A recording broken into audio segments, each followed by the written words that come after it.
नमस्कार समाहार organic farm रो अन्य एक नुआ वीडियो रे मु आपन को स्वागत करुच्ची।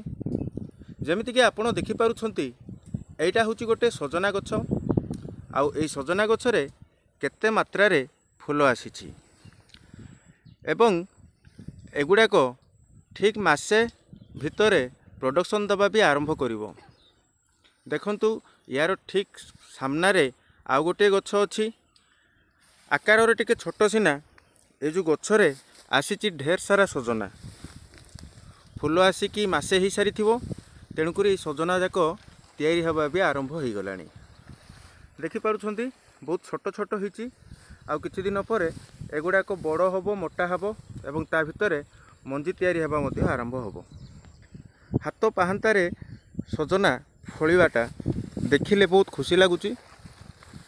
देखंतु केते सुंदर हिची। आज पाग भी सेमितिया सुंदर आ ता सहित गछरे एमितिया सजना देखिला बेलू मनमुग्ध हो जाउछि। देखि पारुछंती एठी मनसुनी मैडम गेंडू फूल तोलुछंती आ पाग भी खरा होउची ता सहित पवन होउची आकाश रे मेघ अछि एवं एठी आमे ऑर्गेनिक आ नेचुरल फार्मिंग करी प्रकृतिर मजा भी नउछु।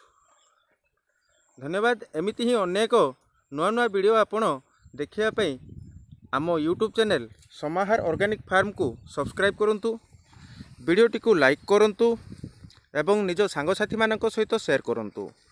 गोटे रिक्वेस्ट करुच्ची निज बाड़ी रे छोट बगीचाटी तैयारी करंतु एवं जैविक उपाय रे किछि ना किछि पनीपरिबा ता सहित फूल गछ मध्य लगांतु। धन्यवाद।